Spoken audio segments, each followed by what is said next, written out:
우리가 오늘은 스가랴서 1장 16절 제가 읽겠습니다. 그러므로 여호와가 이처럼 말하노라. 내가 긍휼히 여김으로 예루살렘에 돌아왔은즉 내 집이 그 가운데에 건축되리니 예루살렘 위에 먹줄이 치어지리라. 나는 만군의 여호와의 말이니라 하셨다 하라. 다시 외쳐 이르기를 만군의 여호와의 말씀에 나의 성읍들이 넘치도록 다시 풍부할 것이라. 여호와가 다시 시온을 안위하며 다시 예루살렘을 택하리라 하셨다 하라. 여기까지. 우리가 오늘은 이 스가랴서의 말씀인데, 우리가 이 학개서, 이 앞장의 학개서하고 이 스가랴는 그 같은 시대에, 우리가 에스라서에 보면은 이제 그 고레스 왕이 전을 건축하라고, 그 전을 여호와의 성전을 건축하라는 그 말씀을 주면서 이 이스라엘 백성이 이제 바벨론에서 예루살렘으로 돌아오잖아요. 그래 그들이 이제 돌아와서 성전을 이렇게 건축하다가 이제 그 반대하는 사람들의 그 반대에 부딪히고 또 그 어떤 공권력에 이제 부딪히면서 이 일이 수도비 되게 되죠. 그래서 학개서에도 이제 하나님이 그 수도하고 있는 하나님의 집을 짓다가 멈추고 있는 그들에 대해서 말씀하셨고, 또 오늘 이 스가랴도 이제 같은 내용, 같은 시대에 같은 주제에 관한 건데, 좀 또 하나님이 스가랴라는 다른 선지자를 통해서도 하나님 말씀하신 것이에요. 제가 이게 좀 이 14장까지 있어가지고 내용을 쭉 한번 이렇게 이제 노트에 쓰면서 이렇게 내용을 한번 이렇게 쭉 보면서 이 그 주제가 예루살렘 성전을 짓는 게 주제예요, 지금. 그래서 그 예루살렘 성전을 짓는 주제를 마음에 이렇게 염두에 두고 이렇게 읽어보니까 이 전체적으로 좀 이렇게 맥이 잡히더라고요. 가지고 이 1장 12절에 보면 이런 구절이 있는데, 언제까지 예루살렘과 유다 성읍들을 긍휼히 여기지 아니하시려나이까. 그런 구절이 있어요. 이 예루살렘과 유다는 멸망했고, 또 멸망한 지 70년이 되어서 예루살렘은 황폐해져 있고, 이 유다 사람들은 이방인의 이제 이 노예가 되어서 이 다양살이를 하고 있는데, 이 여호와의 사자가 이 말하기를 언제까지 예루살렘을 긍휼히 여기지 아니하시겠습니까? 이 벌써 하나님이 진노하신 지 70년이 되었습니다. 이제 그 이야기를 하니까 하나님은 그 기약하셨죠. 예레미야를 통해서 70년의 그 기약을 이렇게 약속하시기 때문에 하나님이 그 기약을 기억하시고 이제 이 1장 16절에 보면 내가 긍휼히 여김으로 이 예루살렘을, 이 유다를 다시 긍휼히 여길 마음을 하나님이 이제 가지시고 내가 긍휼히 여김으로 예루살렘에 돌아왔다, 이런 표현을 해요. 그래서 이제 하나님의 마음이 예루살렘을 이렇게 떠나셨다가 다시 이제 예루살렘을 불쌍히 여기면서 이 예루살렘으로 이제 하나님이 돌아오셔가지고 이 예루살렘에 하나님이 거할 집, 내 집을 건축하라. 그걸 우리가 이 예루살렘 성전이라 그러죠.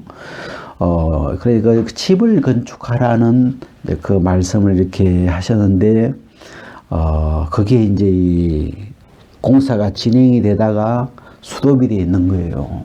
그래서 이 학개와 스가랴서는 그 수도되어 있는 하나님의 성전 공사를 다시 진행할 수 있도록 그 서룹바벨이나 요수아 같은 그 시대의 그 핵심 인물들, 지도자들의 마음을 감동시켜서 그들의 마음을 일으켜주고 그런 내용이에요. 했던 그런 내용인데, 그래서 제가 이제 이 내용을 이렇게 쭉 한번 이거 뭐 다 설명을 할 수는 없지만 그냥 이렇게 좀 이렇게 맥이 잡히는 구절을 이렇게 쭉 보니까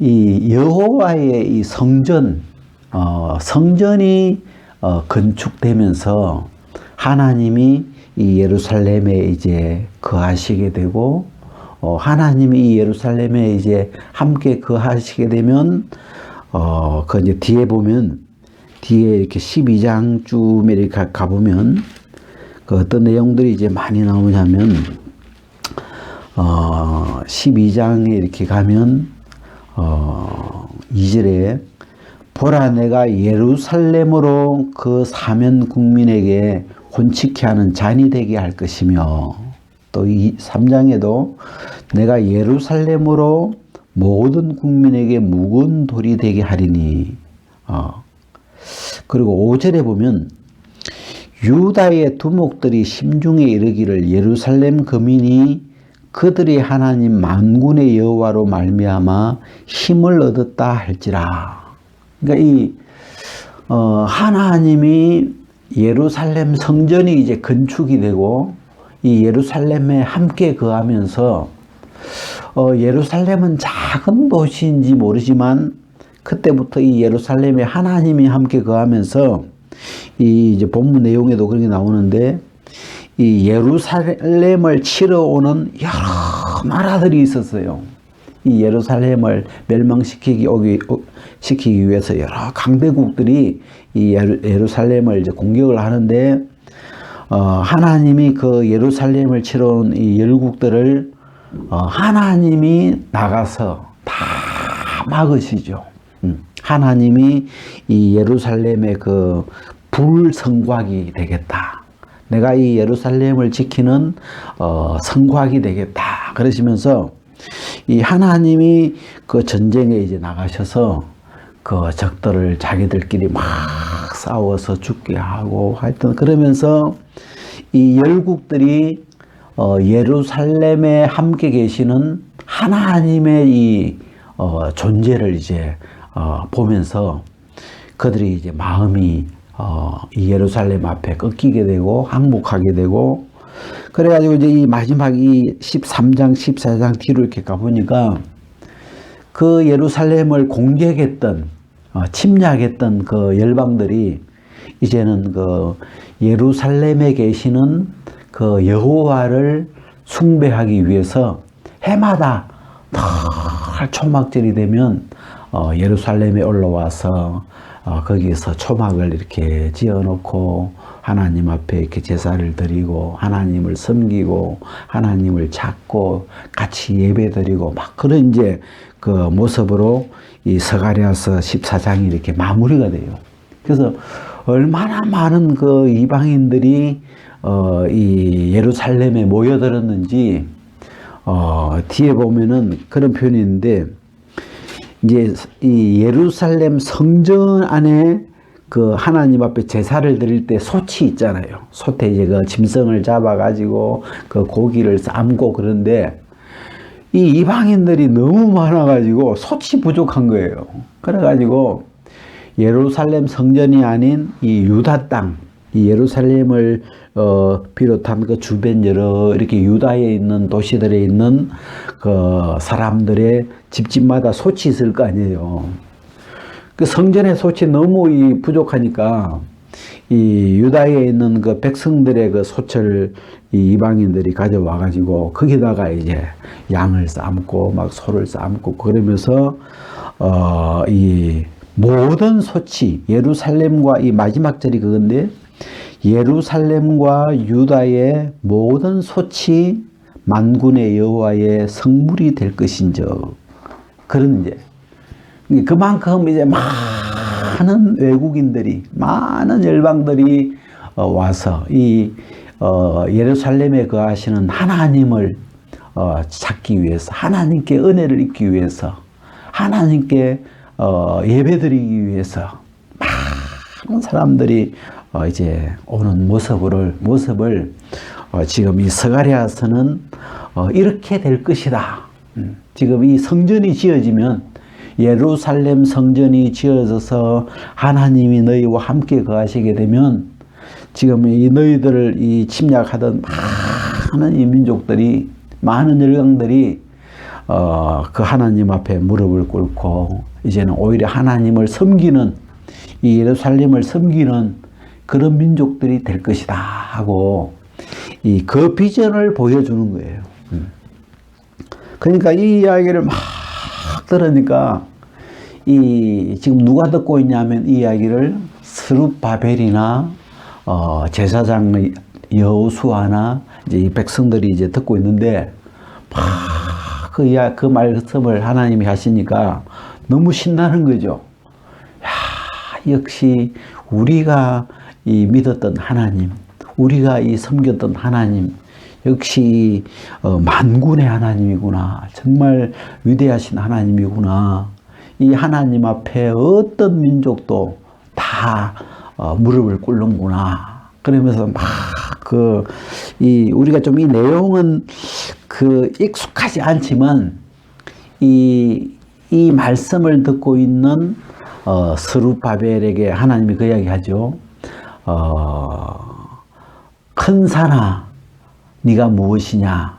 네가 스룹바벨 앞에 평지가 되리라. 이게 아무리 큰 문제나 이 상대가 무슨 큰 산처럼 보여도 그 큰 산이 스룹바벨 앞에서 평지가 되리라. 왜냐하면 하나님이 함께 하죠. 그렇죠. 우리가 그 다윗과 골리앗 이야기에, 골리앗은 큰 거인이었고, 그죠? 다윗은 작은 소년인데, 그 작은 소년 앞에 골리앗이 쓰러지고 죽임을 당하죠. 왜? 그 다윗이 하나님을 의지하고 나가니까, 그 하나님으로 말미암아 지금 그런 모습인데, 그래서 이 작은 이 예루살렘이 이 하나님의 성전이 지어지고 거기에 하나님이 함께 거하면서 일어나는 그 결과들, 그 모습들을 이렇게 이야기를 쭉 하는데 너무 신나는 거예요, 그냥. 그래서 그렇게 이 이스라엘을 괴롭혔던, 이스라엘을 노예로 부렸던 아수르, 바벨론, 애굽, 무슨 많은 주변에 큰 나라들이 많은데, 그 나라들이 다 이 예루살렘에 와서 무릎을 꿇고 여호와를 찬양하고 여호와께 경배하고 여호와께 예물을 드리고 이런 모습으로 쭉 하는데, 이 성전을 짓고 싶은, 우리가 예루살렘 이 성전이 지어지면 우리가 여기서 최고 강대국이 되는구나. 우리 하나님이 이 예루살렘을 통해서, 우리를 통해서 함께 거하시고 함께 나타나셔서 이 전 열국의 왕이 되시는구나. 우리 하나님이 그 지역 모든 나라들의 왕이 되는구나. 그러면서 그 성전을 빨리 짓고 싶은 그런 마음이 일어나는 거죠. 그래가지고 이 여호수아와 이 스룹바벨이 앞장서서, 성경에 보면 스룹바벨이 전 지대를 놓았고 이 전 공사를 다 마무리하죠. 스룹바벨의 손에 다림줄이라는 그 벽돌, 그 돌을 쌓아 올릴 때 이제 이렇게 하는 그런 건데, 그래서 그 일을 마무리하게 되죠. 우리가 이제 이 시기적으로 이렇게 보면 다리오, 지금 스가랴에게 하나님의 말씀이 임했을 때가 다리오 왕 2년 8월, 이 다리오 왕 2년이라는 연대가 좀 중요한 날인데, 다리오 왕 2년 8월, 앞에 이제 학개서를 보니까 학개에게 말씀이 임한 것이 두 번 있는데, 다리오 2년 7월, 그리고 다리오 2년 9월, 이렇게 두 번 임했고, 이렇게 또 이 스가랴에게 하나님이 말씀을 하신 게 다리오 왕 2년 8월, 그리고 또 다리오 왕 2년 11월, 뭐 이렇게 그 내용이 기록이 되어 있더라고요. 그래서 이 다리오 왕 2년 7월, 8월, 9월, 11월 이렇게 계속해서 하나님이 이 학개와 스가랴를 계속 보내시면서 이게 학개에게는 좀 뭐랄까 하나님이 약간 채찍질하는 말씀이 많아요. 너희들이 성전을 내 집을 짓지 않고 이러니까 내가 너희들에게 쳤다, 너무 우박을 줬다, 막 이렇게 하나님이 좀 채찍질한 하나님의 뜻을 진행하지 않은 것에 대해서 좀 채찍질하는 그런 느낌이라면, 이 스가랴서는 너희들이 내 뜻을 따르게 되면, 건축하게 되면, 전을 짓게 되면 이렇게 좋은 일이 많이 생기는 거야 하고 막 이 성전이 지어진 그 이후에 일어날 그 어떤 축복들, 막 그런 이야기를 막 굉장히 이 구체적으로 세밀하게 길게 지금 이야기를 해주고 있는 거예요. 그래서 그 이야기를 이렇게 어떤 말씀하고 있는데, 우리가 이렇게 뭐 물론 여기 이제 구약 성경이지만 이 이야기를 이렇게 들으면서 제 마음에 이 예루살렘이 예수를 믿는 오늘 우리하고 나하고 이렇게 좀 이렇게 매치가 되면서 하나님이 예루살렘의 범죄로 하나님이 떠나버린 예루살렘 성전이 무너져버린 하고 다시 하나님이 예루살렘을 긍휼히 여겨서 하나님이 다시 돌아오셨고 그 예루살렘 성전이 지어지면서 거기에 하나님이 함께하게 되니까 그 예루살렘이 가장 큰 강대국이 그 주변을 다 지배하는 그런 강대국이 되는 이제 그런 어떤 모습이잖아요. 그런 것처럼 우리가 하나님이 없는 죄로 말미암아 하나님과 상관없이 하나님과 원수로 그렇게 살던 그렇게 있던 우리가 이 예수 그리스도로 말미암아 죄 사함을 받고 또 거듭남의 은혜를 입어 가지고 이제는 이 그리스도 안에서 하나님이 우리의 아버지가 되고 주님이 나의 주님이 되시고 하나님이 나의 하나님이 되시는 이런 이제 축복을 입은 우리 믿는 사람 한 사람 한 사람하고 이 예루살렘이 이렇게 좀 매치가 이렇게 같이 이렇게 되면서 우리가 예수를 믿는다는 것, 예수를 믿는다는 것, 물론 이렇게 우리가 뭐 구원받고 천국 가고 이런 면도 있지만 더 본질적인 건 하나님이 나와 하나가 되는 거잖아요. 하나님과 상관없었던 마귀의 종이었던 우리가 이제는 하나님과 하나가 되어서 이제는 우리를 통해서 여기도 그게 나오지만 주변에 여러 강대국이 이 예루살렘을 치려고 막 오는 거예요. 그러면 예루살렘도 무슨 싸우려고 하겠지만 하나님이 나가시잖아요. 그 예루살렘과 함께 계시는 하나님이 그 강대국 열국들을 향하여 하나님이 친히 나가셔서 그들을 치시고 하나님이 싸우시는 것처럼 우리와 함께 하나님이 거하시는 그날부터 우리 인생 속에 많은 이런저런 많은 일들이 여전히 오겠지만 우리도 그런 일들을 이렇게 만나지만 사실은 그 일에 대해서 하나님이 함께 그 일들을 만나고 계시기 때문에 우리가 모르는 사이에 하나님이 그 일들을 이렇게 막으시고 해결하시고 치료하시고 하나님이 허락지 아니하시면 어떤 재앙도 우리에게 임하지 못하도록 하나님이 우리의 그 불성곽이 되시고, 그래서 그 하나님이 함께하는 사람으로 그래서 제가 이 우리와 함께하는 하나님이 어떤 분이냐, 그냥 아무 힘없는 그냥 뭐 진짜 아무것도 아닌 그런 하나님이냐, 그게 아니잖아요. 여기 나오는 것처럼 만군의 여호와, 이 하나님이 당신을 표현하실 때 만군의 여호와, 어떤 전능한 이런 의미죠. 능력이 엄청난 그런 전능자와 같은 의미인데, 그래서 이 만군의 여호와가 나의 하나님이 되시면서 그분은 구원을 베푸시는 분이시고, 그래서 이 하나님이 이 스가랴서에게 이 예루살렘 성전이 건축되었을 때 일어날 그 앞으로의 그 어떤 비전을 쭉 보여주는데, 그 안에 이제 예수님에 대한 부분이 두 개 나와요.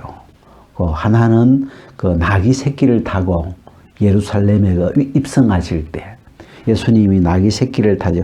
예수님이 겸손하셔서 그분이 그는 공의로우며 겸손하셔서 나귀 새끼를 타고 그 예루살렘의 왕으로 입성하시잖아요. 성경의 신약에.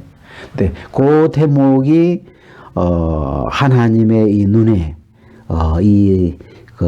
완성된 예루살렘의 모습에 이 메시아 되신 예수님이 그 나귀 타고 가는 모습이 이렇게 같이 이렇게 이제 말씀하고 계시고, 또 예루살렘 성전 안에서 그 가룟 유다가 은 30냥에 대사장에게 돈을 받아가지고 은 30냥에 예수님을 팔았다가 다시 그 30냥을 들고 와서 토기장에게 돈을 이렇게 뭐 던지게 되면서 그런 대목이 있거든요. 가룟 유다가 예수님을 팔았던 값이 은 30냥인데 그 예수님에 관한 그 사건, 그 부분도 이렇게 여기에 스가랴서 안에 이제 예루살렘 성전에 관련돼 있는 그런 앞으로 일어날 일들이죠.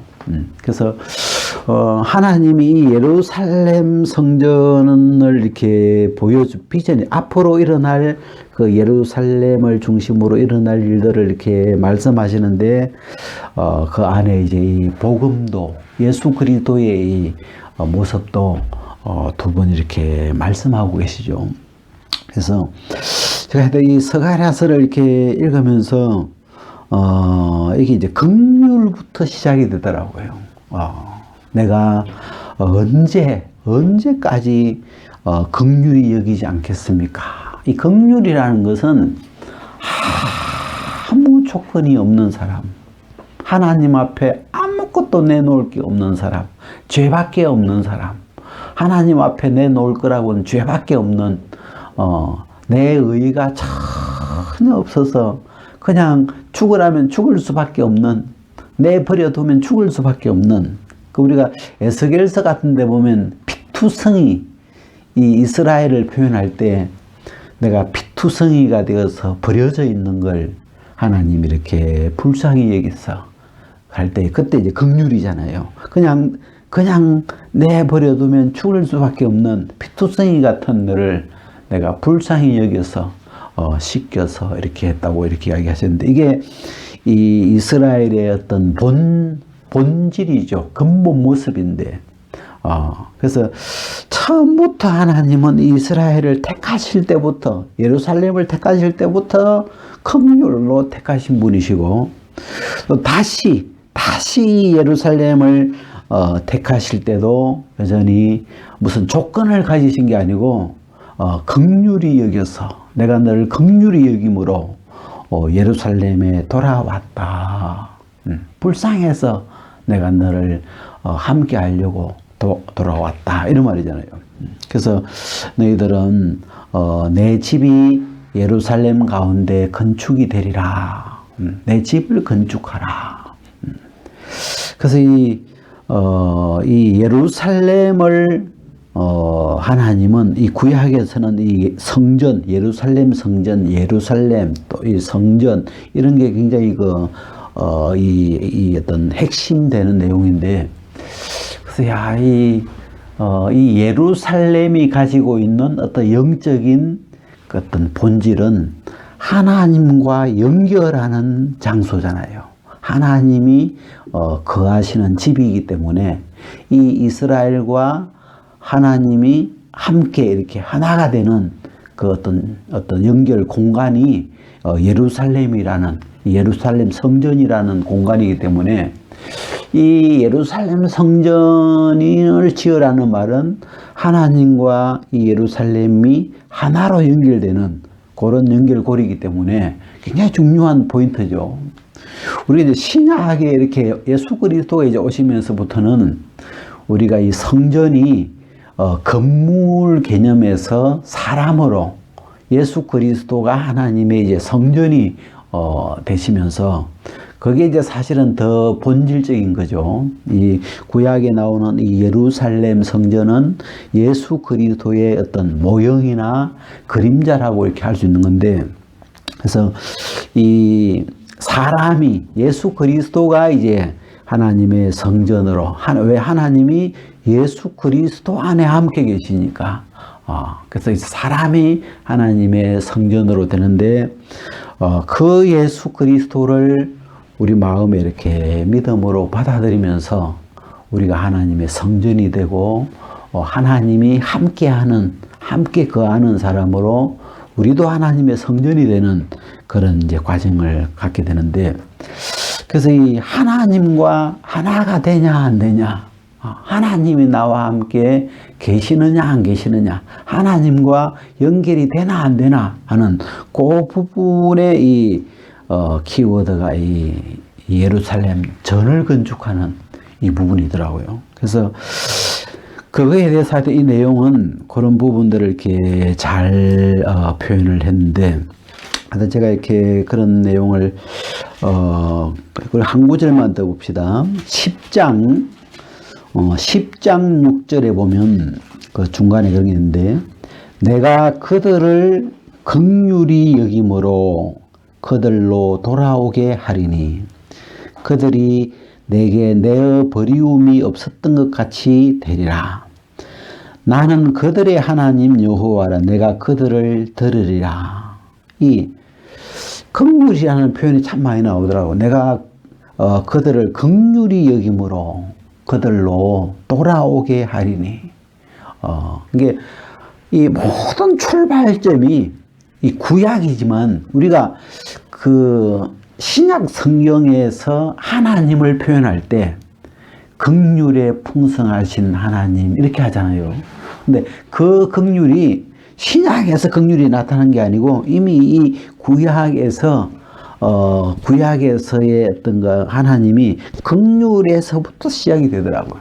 이 예루살렘을 긍휼히 여김으로, 내가 이 너희들을 긍휼히 여김으로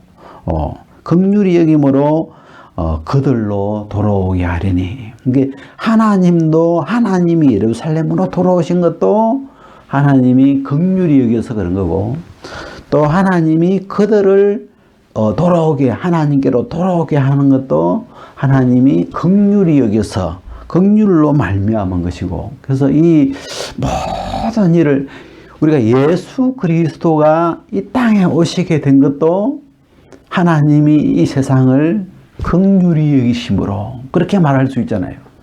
그리고 오늘 우리를 하나님께로 돌아오게 하신, 우리를 하나님 믿도록, 그리스도를 믿도록 하나님께로 돌이키게 하신 것도 하나님의 긍휼이죠. 그 긍휼이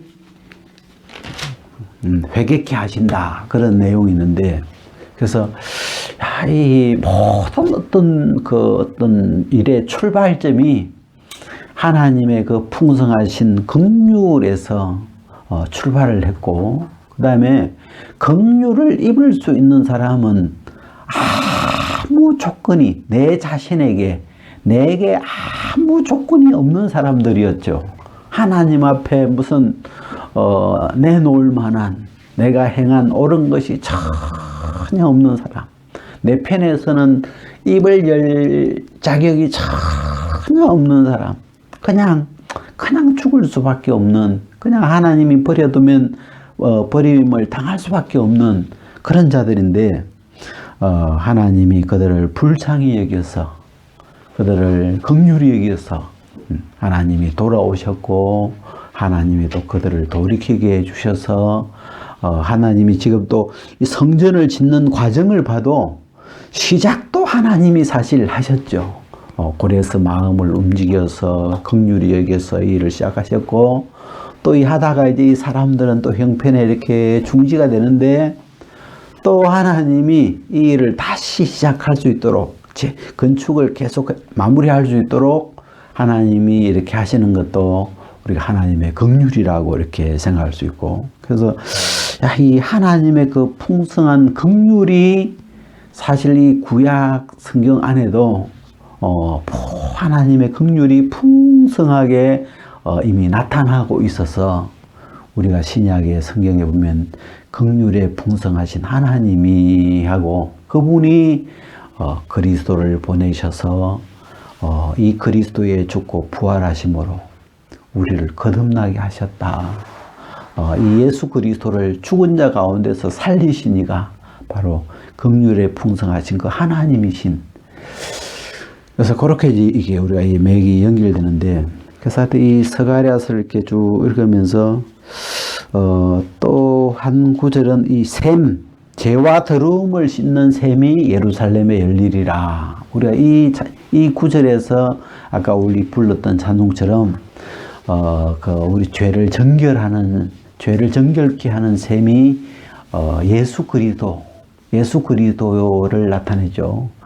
죄를 정결케 하는 그 그리스도의 피를 상징하는, 그게 예루살렘을 위해서 열린다. 그것도 이 예루살렘에서 일어난 일들이고, 그래서 하여튼 이런 내용들이 하여튼 오늘 여기까지 보겠습니다.